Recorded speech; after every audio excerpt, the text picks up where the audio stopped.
this video, I'll be going down the list of every single tips and tricks, best farming locations, best way to farm ultimate characters and ultimate weapons, best way to farm materials to craft both ultimate characters and ultimate weapons, best farming spots to get catalysts and energy activators, best builds for all descendant types, as well as which components and reactors to farm for that specific descendant type, and much more. I will be making sure to not only organize every single detailed information within the video, but we'll also add timestamps, so if there's a specific topic you want to look into or go back to or simply skip to, you will have full-fledged flexibility to compensate for the amount of absolute research that I have done to simply make your lives easier when tackling this game moving forward. All I ask is that you please like and subscribe and turn on post notifications to help support this video reach a bigger audience who may actually need these tips and tricks down the line. The max weapon level is 100. When starting early game, before reaching New Game Plus, weapons vary from level 1 to 96, usually 100, but very rarely. It's only after you complete the main quest line that you unlock hard mode, where all weapons, components, and reactors are level 100. This may change in future updates, considering that enemies are always scaling, whereas weapons stay at a calm 100. This makes us scaling more difficult, so hopefully whenever they add ultimate dungeons, they'll also add a weapon level increase, for example, maybe a level 120 or maybe a level 150 to, better help us scale.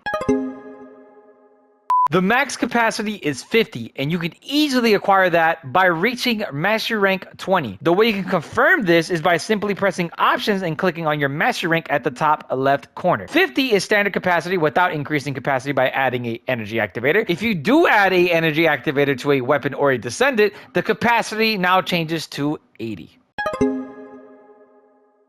After reaching Master Rank 20 for maximum basic capacity and after adding an energy activator on both weapons and descendants, your max capacity is 80 for both. But you can increase an additional 5 capacity only for your descendant by assigning a matching socket to your sub attack. For example, if your sub attack module is an M socket and you, in Warframe terminology, forma an M to that sub module, it increases your total capacity to an additional 5 on top of the 10 that it normally gives you once maxed. So 15 additional space when a catalyst is placed. And now with the new Season 1 update, you'll be able to have full-fledged flexibility when modding your characters or weapons. With this new update, you'll be able to change your socket types once you unlock any to all socket types per box. For example, if I were to use 4 catalysts to unlock 4 different socket types in just one box, you can now switch in between the different socket types for that specific box. Also, any sockets you unlock via catalyst, it carries over to all settings. So you can really go in depth and all in on any build you desire. We can now finally maximize a character's defense, damage, or support, or anything really, without trying to find some sort of weird balance because of lack of freedom. Also, when you socket a Transcendent module, it reduces the total cost to a whopping 10.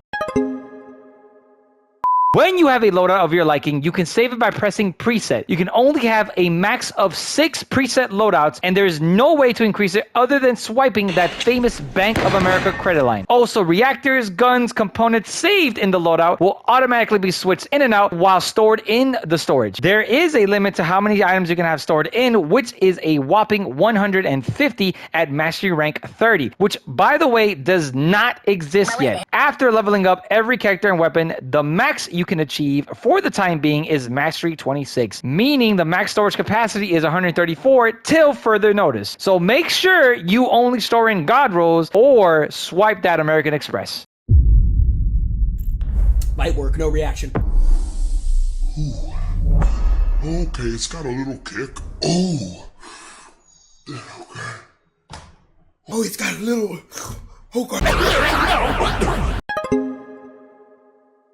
Combining modules has a set chance to unlocking a not owned module. This is great practice for early game, but as far as late game is concerned, it's a waste of time. Only modules you need to focus on when combining are hardline suppression for impact weapons, hardline suppression for special weapons, shield collector, and shot focus. These mods are only available through combining. After getting these, assuming you only have 2 more mods missing, it doesn't make sense to combine 100 mods to potentially acquire those 2 missing. You'll end up just duping mods you already have. Instead, do yourself a favor and track the few missing modules and do the missions to get them. Just delete the dupes for Cooper shards. You're gonna need it. If you are farming for mastery rank, your best friend is the weapon list option. Here you can keep track of every gun within the game and the level to see which ones you need to level up and which ones you need to acquire to level up. If the gun is grayed out, it's a weapon you haven't discovered. If it's ungrayed out, you can check the weapon's proficiency if it's 40 being the max level for both Descendants and weapons. If it is 40, that gun is complete. If it's not, you're going to want to level up that bad boy to get that mastery rank belt. Before the Season 1 update, the max stabilizers you can carry all at once was 6. This option was only available once you reach Mastery Rank 15. If you were mentally ill like me and grinded both outposts and dungeons 100 times each, you would receive well over 6 stabilizers at a time. Now, unfortunately, all you could carry at the time was 6, and any other additional stabilizer would be transported to your mailbox, in which you would have 30 days to claim, or it would end up in the void forever. Now, with this new season update, the max stabilizer you can carry all at once is a whopping 100 after reaching Mastery Rank 20. This is absolutely a W update feature. Now you can farm your material pattern without ever having to worry about a small limit of 6. And you can stack your stabilizers all together to acquire that specific part you've been looking for this entire time. The drop rate of this game is pretty accurate. I did a test video basically collecting and opening 200 morphic materials, and what I discovered is that unless you have a God-sent RNG, if you want that super low rate, you're gonna want to farm more morphic materials to get it. For example, if there's a 3 to 10% drop rate, what I like to do is farm 30 to 50 morphic materials for a guarantee. Anything higher than that, you can do basically 10 to 25 morphic materials for a guarantee. It's not always a guarantee. Based off of the numbers that I've done, it's damn near close. Two early on guns to use is the Tamer and the Eternal Willpower. Both guns have a base high overall damage output, but be advised, unless you really like those guns, do not invest in them. Focus on unlocking and leveling up ultimate weapons. They have unique perk abilities that make the weapons more useful in late game. The workbench is where all the magic happens. Here, you are given 4 options in which I'll go ahead and break down for you. Weapon level transmission is used to fuse a low level weapon with a high level weapon by sacrificing the higher level weapon's level to infuse it with the lower level weapon. This is perfect for whenever you craft a new ultimate weapon and you want to maximize the level. The weapon level and the weapon's proficiency level are two totally different things. You can max your proficiency to 40 by simply using the weapon, but you cannot level up a level 1 weapon no matter how many times you use it. Only way to level it up is by infusing a level 1 weapon with a weapon level of 100. Weapon readjustment is used to increase your weapon's overall damage by giving it additional perks. This is an end game mechanic that allows you to fully maximize your weapon's power. Just like everything in the game, the weapon readjustment is RNG based. So if you want that maximized stat, you're going to want to roll some more. To know if you have the max stat for your weapon, you can check by looking at the far left side under readjustment options. The end number is the max stat number for that stat. Enhanced unique ability is only used to fuse one of the same ultimate weapons when crafting. To maximize your ultimate weapon's unique ability, you will need to craft the gun 5 total times if not already owned. So keep that in mind when farming for your ultimate weapons. Also, you do not need to maximize your ultimate dupe weapon before infusing. Just make sure the original is level capped before infusing it. And finally, reactor enhancement is used to enhance existing reactors. You have a total of 2 tries to upgrade for a better reactor, but after that, no more chances. Depending on the build, you want to look under the skill power when equipped to see any positive greens. Ideally, you're looking for green numbers for a better reactor for that specific descendant. Unfortunately, the additional perks such as skill crit hit rate or skill effect range cannot be changed when enhancing the reactor. Also, under optimization condition, it will state what weapon is needed for bonus skill power. So depending on your character build and weapon build, you would have to grind reactors till 1 drops with everything you're looking for. RNG is the root of all evil in this game. Also, keep in mind that the bonus skill power will only work if you have that weapon actually at hand equipped. It doesn't matter if you have it in your inventory. If you don't have it at hand equipped, the skill power bonus will not work. Also, to better know what reactors you're looking for, you're going to want to go ahead and open up your map, then click on the difficulty level rewards, then click on all rewards. Every week, there's a rotation of reactors and components for each element type as well as weapon type. So at least you know when and where to farm those reactors and component parts for your specific build. When doing solo infiltration with Sharen on hard mode, it can sometimes lead to a repetitive cycle of dying. I found a solution to this. As long as you are hugging the orange walls on the outside, you will not be forced to fail infiltration from abandonment, giving you some cover. Also, if your body is half covered for some weird reason, enemies will not shoot you until they step outside the barrier. This gives solo infiltration an easier approach without having some fucking foreign coming left field and ruining your infiltration at the last second. With this technique, you're always guaranteed a successful infiltration. Access Info is your friend. Here you can track descendants, modules, weapons, and so much more. You can also track items to better help you farm them. If there's a material pattern you need for an item, you can track it via Access Info. Use this tool to not only keep track of your journey, but to make farming a whole lot easier.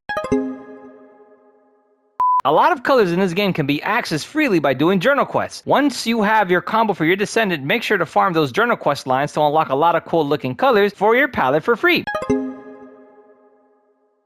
When farming outpost material patterns, in order to open them, you'll need void shards. Different element types drop different void shards. With this new season 1 update, you no longer need 2 types of shards to crack a material pattern. Instead, every void reactor costs 45 for that specific shard within that void reactor. Here is a list of the best places to farm the max amount of shards you can get depending on the element type. For the max amount of inorganic shards, you'll need a toxic type, and you'll want to go to this location in Echo Swamp and this location in White Knight Gulch. For the maximum organic shard, you'll need an electric type, and you'll want to go to this location in Agda Desert. For maximum polymer, you'll need an ice type, and you'll want to go to this location in Fortress. For maximum monomer, you can either go to Sterile Lands in this location or Fortress in this location. You need an electric type. Do these locations for maximum easy shard farm.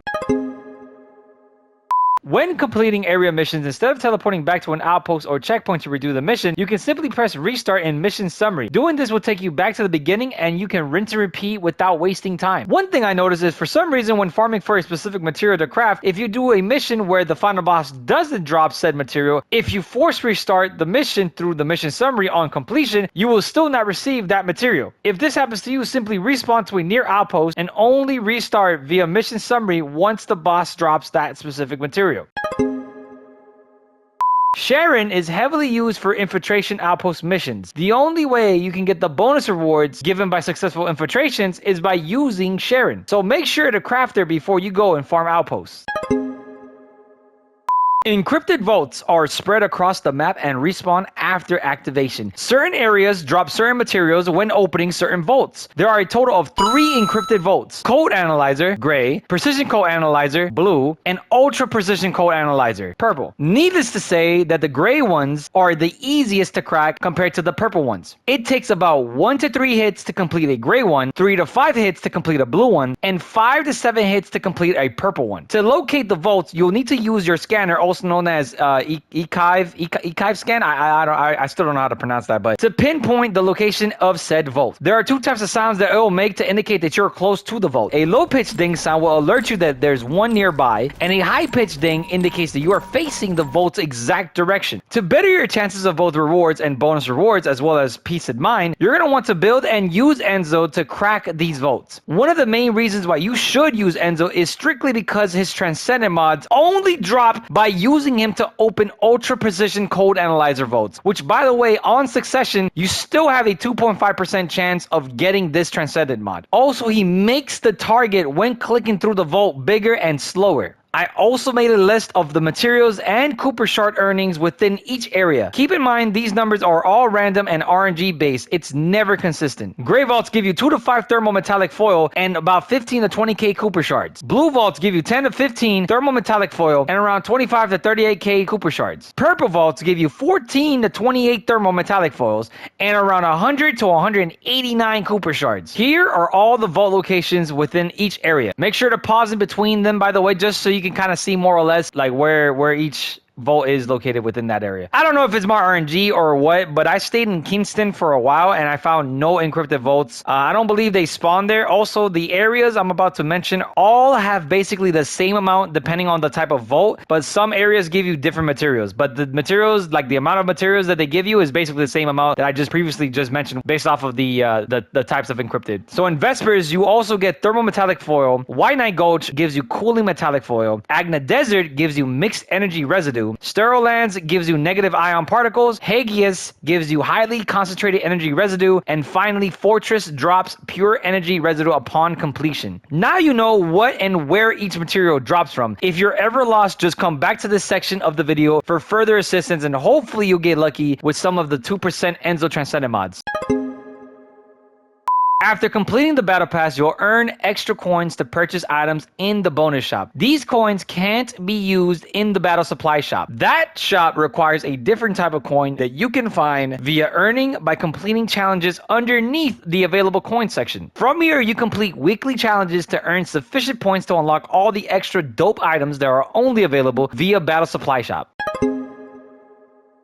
Components are used to give yourself additional stats, whether it be for farming or for battle purposes. Components that drop from bosses not only give you certain stats, but it also gives you additional perks and unique abilities to go along with it. In this segment, I will be explaining every single stat that a certain component can have, plus all boss type components and their unique abilities. For your auxiliary component, your base stat can either be HP, defense, or shields. Underneath that, it can be any of the two of the following: max HP, fire resistance, module drop rate, Cooper drop rate, MP recovery out of combat, DBNO duration, which is basically down but not out. For the sensor component, your base stats can either be HP, defense, or shields. Right underneath that, you can also get two of the following: max HP, chill resistance, shield recovery out of combat, consumable drop rate, character XP gain, MP recovery in combat, and HP modifier. For the memory component, your base stat will either be HP, defense, or shields, and underneath that you can get two of the following: defense, electric resistance, shield recovery in combat, MP recovery modifier, go drop rate, firearm proficiency gain, and echive radius. And finally, for the processor component, you are given any of these stats: HP, defense, or shields, and underneath that you are given any of these two: max shields, toxin resistance, equipment drop rate, shield recovery modifier, item acquisition distance, and echive display time. I also did some hefty research and found all unique component sets and where to get them. The Acrobat set can drop from fighting Hangman, the Heart of Fortress mission in Fortress, and Quarantine Zone mission in Fortress. The stats that it gives you once you have a full set is skill power plus 1.7%, firearm attack plus 2.8%, firearm critical rate plus 5.9%, and skill critical hit rate plus 21%. The Battle Aesthetics set drops from defeating Common Stunning Beauty, the Forgotten's mission on hard mode in Sterolands, and Unknown Laboratory mission on hard mode in Sterolands. The stats that it gives you once you have the full set is critical hit rate plus 18%, skill power plus 4%, and skill cost negative 2.8%. The Decimator set drops from Executioner on common mode, Sepulture mission on hard mode in Vespers, and the Shelter mission in Vespers. The stats that it gives you once you have a full set is firearm critical rate plus 5.1%, weak point damage plus 5.8%, and toxin resistance plus 6.6%. Glacial set drops from defeating common mode Dead Bride, Seed Vault mission on hard mode in Echo Swamp, and the Chapel mission on hard mode in Echo Swamp. The stats that it gives you once you have the full set is chill skill power modifier plus 8.6%, skill cost negative 2.8%, and firearm critical hit rate plus 5.9%. The Predator set drops from heavy equipment entry mission on normal mode in Agna Desert, Red Sphere mission on normal mode in Agna Desert, Void Fusion Reactor Vermilion Waste on normal mode in Agna Desert, Storage Vogus Strategic Outpost on normal mode in Agna Desert, the Asylum mission on either normal or hard mode in Agna Desert, and Caligo Accessory, I think I butchered the fuck for that, mission on either normal or hard mode in Agna Desert. The stats that it gives you once you have a full set is HP recovery plus 4.8%, toxic skill modifier plus 7.2%, fire resistance plus 6.6%. The Swamp Recon set drops from defeating Swamp Walker on common mode, the Haven mission on hard mode in Hagius, and Old Mystery mission on hard mode in Hagius. The stats that it gives you once you have a full set is toxic resistance plus 6.2%, firearm status effect trigger rate 12%, and skill duration plus 6.6%. The Tome Vanguard set drops from Slumber Valley mission on either hard mode or normal mode in Kingston, and Magister Lab mission on either normal or hard mode in Kingston. The stats that it gives you once you have a full set is defense plus 25%, skill power modifier plus 2.6%, and electric resistance plus 6.6%. The Veteran Marksman set drops from Pyromaniac on normal mode, Mystery's End mission on hard mode on White Knight Gulch, and Biolab mission on hard mode in White Knight Gulch. The stat that it gives you once you have a full set is firearm critical hit rate plus 5.1%, firearm attack plus 6.6%,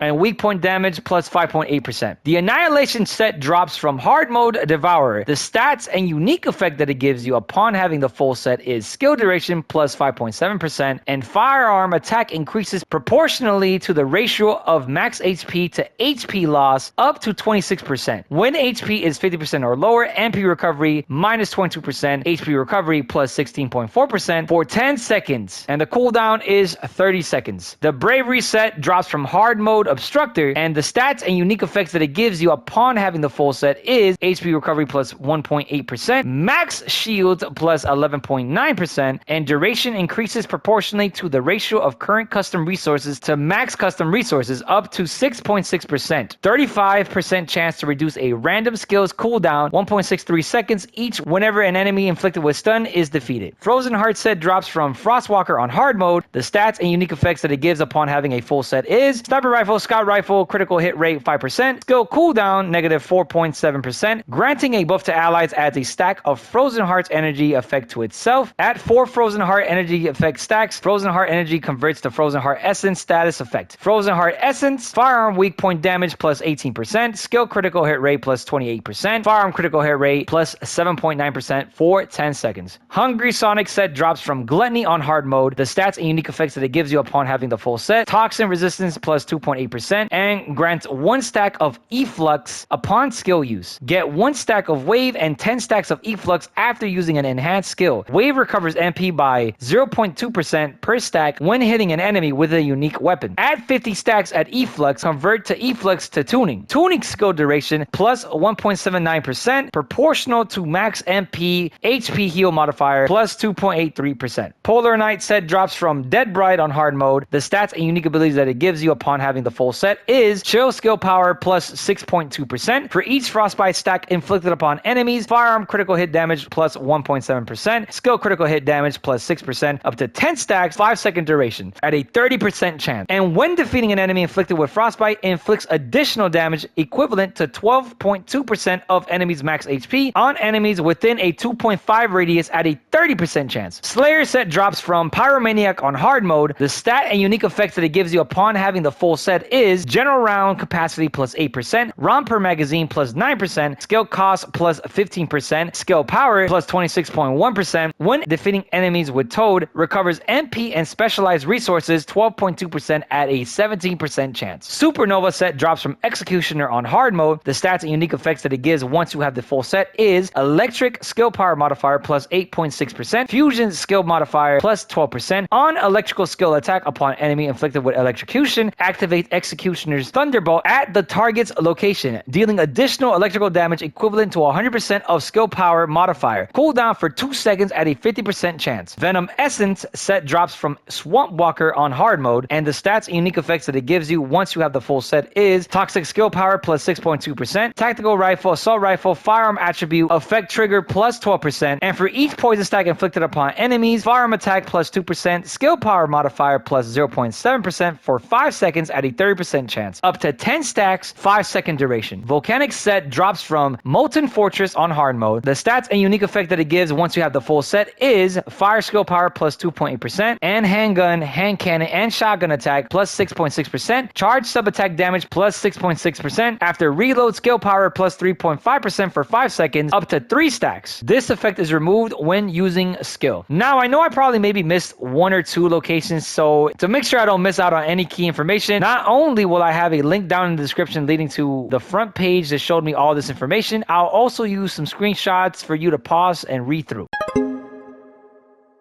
When reloading, you'll see a white meter filling up. What you probably never knew is that you do not have to wait for the full animation to reload your weapon. In fact, you have a set chance to reload your gun by simply canceling your reload from either rolling or using an ability. This effect is never 100% consistent, but is damn near 75%. Perfect for those hefty light machine gun reload times. You can use ground pound by simply using your sub attack while in the air. Perfect for groups of enemies as well as getting down a ledge faster. Weapon rarity consists of 3 types of rarity: standard, rare, and ultimate. The standard rarity is as good as useless, considering it offers no perks or additional stats. Rare and ultimate weapons give you additional stats. Ultimate weapon give you additional perks. Understanding modules and their functionality is key to improving specific builds. As I mentioned before, standard capacity gives you a limit to how many modules you can put on each slot. You can't increase the capacity unless you infuse an energy activator, but you can decrease the total cost of a module depending on the catalyst symbol placed on that specific module by 50%. This gives you more room to upgrade the modules as well as adding more. If you are a new player, make sure to select equip recommended module until you familiarize yourself with the game and understand what mods you need for specific characters or gun. These are the cost of upgrading specific modules, both gold and Cooper. A blue with 5 stacks to level up will cost you 7.4k Cooper shards and 74,000 gold. A blue with 7 stacks to level up will cost you 22,000 Cooper shards and 226,000 gold. A blue with a 10 stack will cost you 103 Cooper shards and 1,031,000 gold. A purple with 5 stacks to level up will cost you 14.8k Cooper shards and 148,000 gold. A purple with 7 stacks to level up will cost you 45,200 Cooper shards and 452,000 gold. A purple with 10 stacks to level up will cost you 206,000 Cooper shards and 2,062,000 gold. A gold with 5 stacks to level up will cost you 22,200 Cooper shards and 222,000 gold. A gold with 7 stacks to level up will cost you 67,800 Cooper shards and 678,000 gold. A gold with 10 stacks to level up will cost you 309,300 Cooper shards and 3,093,000 gold. Any maxed out sub-attack module will cost you 103,100 Cooper shards and 1,031,000 gold. And finally, the cost to max out any Transcendent module is 515,500 Cooper shards and 5.1 million gold. To upgrade, combine, or even dismantle modules, you're going to want to go to Cillion over here at Albion. Enhance module levels up already equipped modules for both Descendants and weapons. Dismantle modules clears up unnecessary module space for Cooper shards. And combining modules help you unlock new or existing modules by combining dupes. Now let's dive a little deeper in the settings, shall we? On dismantle module options, click store by the top left and change that to quantity. This organizes all your dupes so you have a better visual understanding of how many of that specific dupe you have. Do the same thing when combining modules.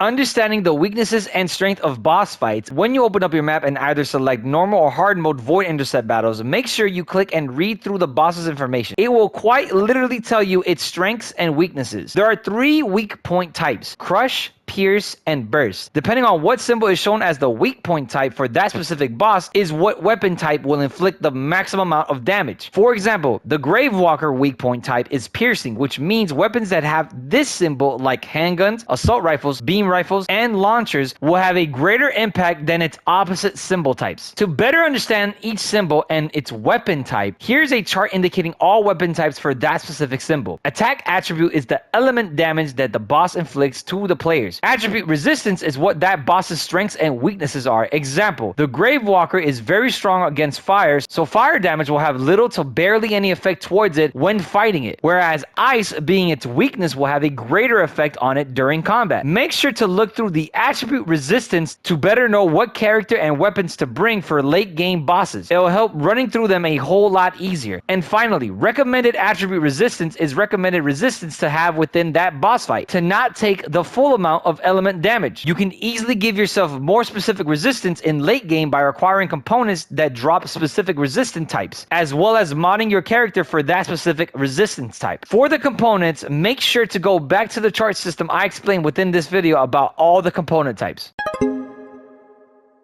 All enemy factions and their weaknesses. There are 3 types of enemy factions: Legion of Darkness, Legion of Immortality, and Order of Truth. The Legion of Darkness weaknesses are pierce type weapons. When facing enemies from Legion of Darkness faction, you can bring weapons such as handguns, assault rifles, and beam rifles, or launchers to exploit their weaknesses during missions and random battles. You can use launchers when targeting mobs for huge burst damage, and use handguns and assault rifles for solo opponent focus. The Legion of Immortality weaknesses is weapons with crush weak point type, such as machine guns, scout rifles, or sniper rifles. And finally, the Order of Truth has a weakness of burst type weapons, such as hand cannons, tactical rifles, shotguns, and submachine guns. When exploring and farming certain areas to maximize your overall damage output, make sure you're equipping yourself with the proper gear to melt through specific enemy factions faster.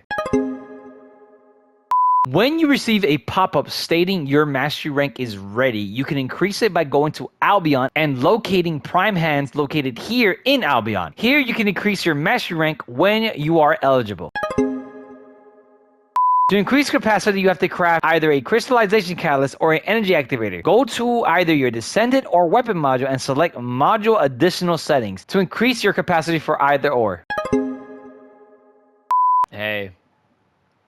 What's going on? All right, so I'm not gonna lie to you guys. It's been about Originally, I had this crazy idea that I was going to do with this video. As I'm editing this video, my life expectancy has like just been reduced to none, and I physically, mentally, spiritually, perpendicularly. How the fuck do you? Yeah, I can't do it no more. I can't lie to you. Look, listen. I don't want to leave you guys high and dry. For you guys, anybody that ended up coming at the end of the video, I'm gonna just link some really good YouTubers. Will basically like show you like some crazy builds and like basically links. I'm gonna be linking some videos for you to go ahead and watch from YouTubers that have specific builds for Descendants, weapons, all that stuff. If you guys, for whatever reason, are interested in seeing those, yeah, just go through the links, I guess, in the description. The description will basically have everything that you're probably gonna be looking for. I'm not gonna lie to you. It's gonna have a lot of links. So at least what I could do for you, since I don't have the energy or the pride to keep editing this video, I can't lie to you. I don't know what I was thinking.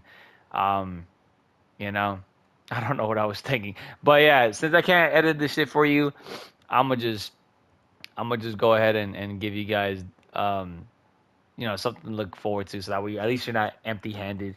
Butter with no toast, baby, you know? But for whatever reason, if you guys made it this far, I mean, what would motivate me to keep doing longer formatted videos is if you guys went ahead and like and subscribed.